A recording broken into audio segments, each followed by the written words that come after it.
So the question that everyone is asking is the purpose of life. Whether that's you asking yourself that question, your friend, a colleague asking you that question, or an elder or a teacher. And now, especially growing up as Ahmadi or even Muslim, you always hear about how when you die, the first question Allah is going to ask you is about your namaz or your salat. Now, I feel like when you grow up and you hear that question, you're like, okay, cool, right? Gotta read my namaz, it's important. But I feel like people do injustice to that answer and injustice to the question. Now, the purpose of life is not to read namaz. The purpose of life is to create a relationship with God. It's just that namaz is the best way to do so and the most efficient way to do so.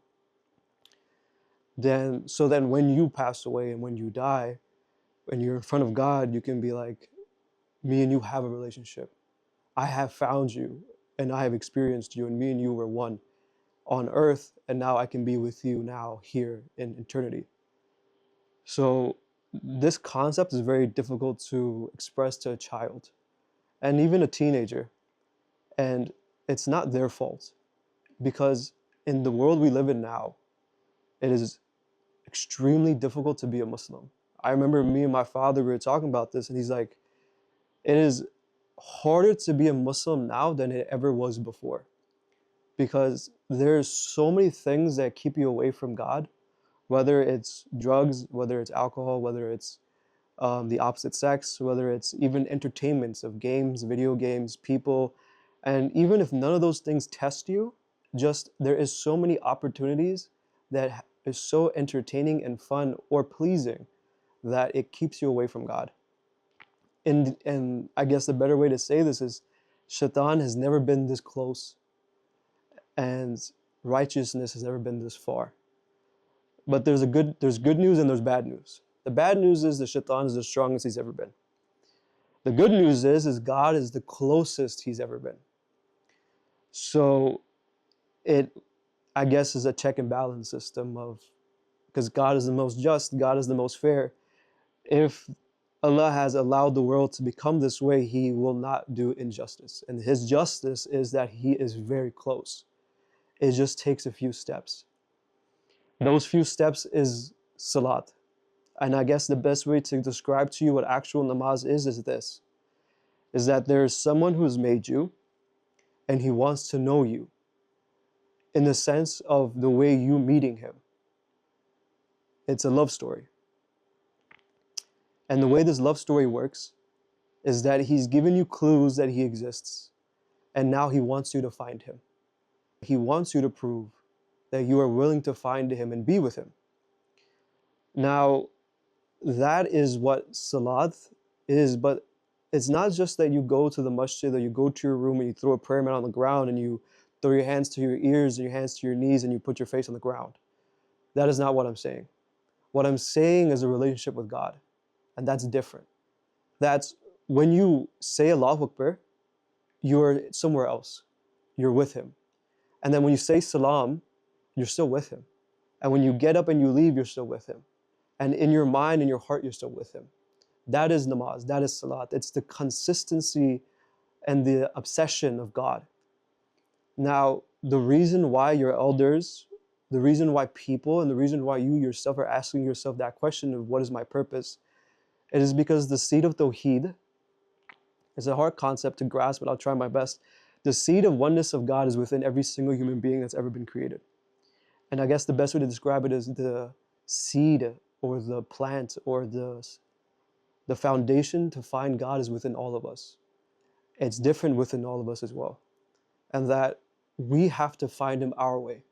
That doesn't mean that I get to do what I want. No.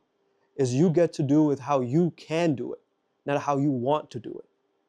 Two different things. So how are you going to pursue God? And the only answer to that is your best. Your way. The way Allah has allowed you to, with your capacity, your capabilities, your heart, and your drive. So when someone tells you to pray, or when someone tells you to read namaz, what they're telling you is find God and be with Him. Talk to him. When you hit sajda, do not say, God, just accept this and accept that. You know what's going on. Be very honest. Be very vulnerable and be very realistic. In the sense of the way I am talking to you, being as vulnerable as I can be and honest with you, is how honest you need to be with God and true to yourself. So there's this Farsi poem. It's like, where there is water, there is greenery. But where there is the tears of a Muslim, there is God. So when I say be honest and realistic and true to yourself, I'm asking for your emotions, your problems, your hardships, your weakness and your vulnerability. Because you're not perfect, I'm not perfect. Allah made us imperfect. And that imperfection is what makes us who we are. It is our best quality, not our worst quality. It's what makes each of us unique. So take advantage. Whatever is bothering you, whatever is keeping you away from happiness, success, that is within God. But I am not telling you this where you get close to Allah and you get what you want. That's not what I'm saying. I'm saying you pursue Allah and you get Allah, because that's what you're supposed to want. Two different concepts.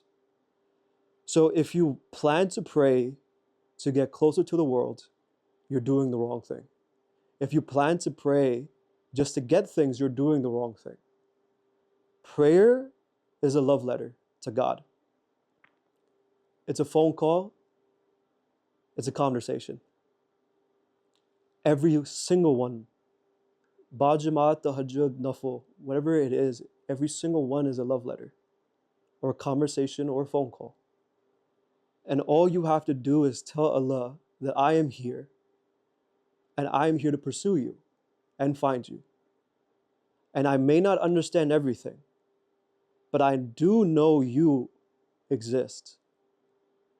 So say what you need to say what you want to say, but say it and do it. And in your unique and personal way, you will find him. You do not need to compare it. You do not need to test it. You just need to do it. And in that pursuit, you will find him. If I crawl to Allah, he will walk to me. If I walk to Allah, he will run to me. If I run to Allah, he will fly to me. And if I fly to God, he will be right there. But I would never learn to fly if I never learned to crawl. These things are very easy to say. And I'm almost 27. And I have enough experience to know what I know now. But I have the advantage because I've dedicated my life and I went into a process of learning God. Not all of us have this advantage. And that doesn't matter. It doesn't matter how you are living your life. You just have to live it. And that is what purpose of life is. Purpose of life in the end is simply pursue and find him being Allah, and be with him. Just so you can be with him. And then when you die and Allah asks you, did you pray namaz? I think what that question really means is, when you were on earth, were you with me? Did you try to find me? Did you seek me out? It is up to you how you're going to answer that question. Is it, yes, Allah, I prayed, aka I looked for you, I went for you, I chased you? Or are you going to say, no, I didn't? So the purpose of life is, how are you going to answer that question? Jazakallah.